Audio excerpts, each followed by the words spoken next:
Diego Maradona restera à jamais l'un des meilleurs footballeurs de l'histoire. Un artiste surdoué et imprévisible, capable de tous les exploits.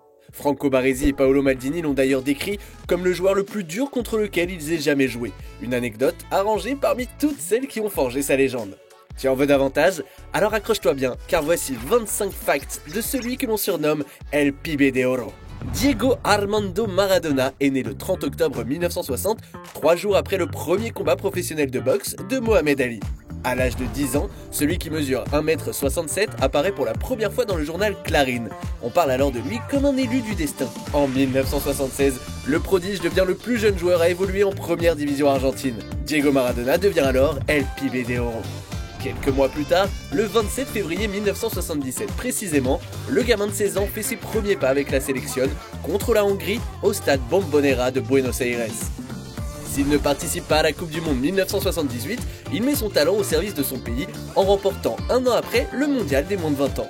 Un exploit qu'il réitère en 1986, mais cette fois-ci sous les yeux du monde entier. Face à l'Angleterre en quart de finale, Diego inscrit en 4 minutes 2 des buts les plus célèbres de l'histoire.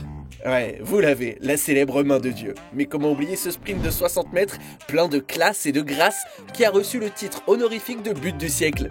Une victoire face aux Anglais que les supporters écossais ont d'ailleurs largement fêté.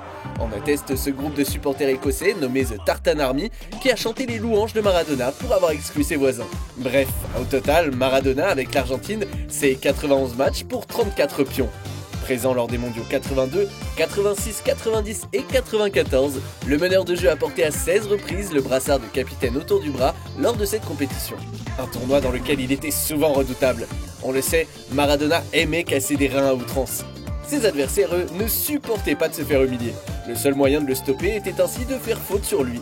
En 1982, Diego se fait ainsi découper à 23 reprises par les Italiens, un record pour un match de Coupe du Monde. Il détient également le record du plus grand nombre de fautes lors d'une édition entière. Son chiffre se porte à 53 lors de l'année de son couronnement.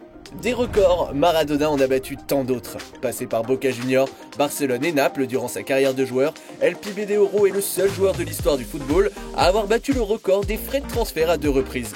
Il est passé d'abord de Boca à Barcelone pour 3,4 millions d'euros, puis de Barcelone à Naples pour 5,6 millions d'euros. En Catalogne, Maradona aura été le premier joueur du Barça à avoir été applaudi au stade Santiago Bernabéu. En revanche, il conclura son épopée barcelonaise en étant à l'origine d'une des plus grandes bagarres de l'histoire. C'était contre l'Athletic Bilbao lors de la finale de la Coupe du Roi, sous les yeux ébahis du roi Juan Carlos. À Naples, l'Argentin, qui avait un tatouage de Che Guevara sur son bras droit et un portrait de Fidel Castro tatoué sur sa jambe gauche, sera à jamais l'idole de tout un peuple.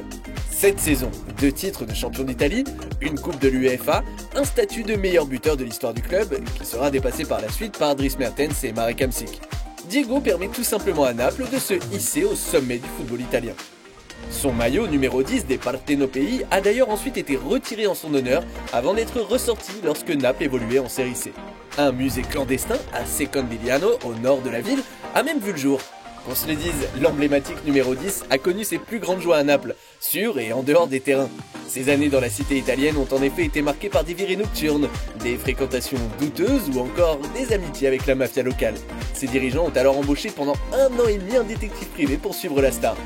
Un comportement et une hygiène de vie douteuse qui a largement refroidi l'Olympique de Marseille au moment de le recruter. Prêt à doubler son salaire pour attirer le génie dans son effectif, des dirigeants marseillais feront finalement machine arrière. Sa carrière de footballeur derrière lui, Maradona enfile pour la Coupe du Monde 2006 le casque de commentateur sportif. Sauf les jours de match de l'Argentine. Évidemment, il exige de ne pas avoir à travailler les jours de match de son équipe nationale. La sélection argentine d'ailleurs, Diego l'a entraîné de 2008 à 2010. Un règne durant lequel l'Argentine a égalé sa pire défaite de l'histoire en s'inclinant 6-1 contre la Bolivie lors des éliminatoires de la Coupe du Monde. Un règne où il s'est permis de donner individuellement quelques conseils à un certain Lionel Messi pour qu'il puisse s'améliorer sur coup franc. Coïncidence ou non, le constat est aujourd'hui implacable, la Pulga est l'un des meilleurs tireurs de coups francs de l'histoire du ballon rond. En parlant des 2 trésors argentins, ils sont au passage les 2 seuls joueurs de l'histoire du football à avoir remporté le titre de meilleur joueur du tournoi, à la fois du Mondial U20 et de la Coupe du Monde. Mais sa plus grande rivalité restera celle avec Pelé. L'un fut élevé au rang de roi, l'autre au rang de dieu. Les deux hommes ont longtemps été indissociables, comme liés l'un à l'autre au moment de désigner le joueur du siècle. Un titre honorifique que l'Argentin et le Brésilien se partagent depuis 2000. Pelé l'a reçu de la FIFA, Maradona d'un vote du public. Un prix qui animera les débats et divisera finalement encore un peu plus les deux hommes.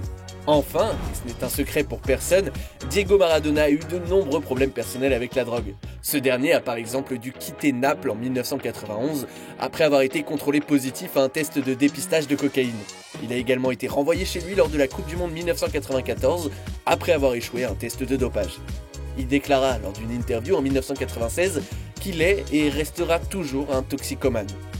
En 1991, le numéro 10 argentin est d'ailleurs personnellement invité dans la luxueuse prison du plus grand baron de la drogue, Pablo Escobar. Les deux hommes joueront un match de foot avant de faire la fête, une anecdote mythique à l'image de la carrière de Maradona, majestueuse tout simplement. Quelle anecdote t'a le plus marqué? Quel prochain joueur souhaites-tu que l'on traite? Dis-nous tout en commentaire. Et si tu as kiffé, n'hésite pas à parler de notre chaîne autour de toi, d'aimer, de partager. A très vite pour une nouvelle vidéo. Ciao!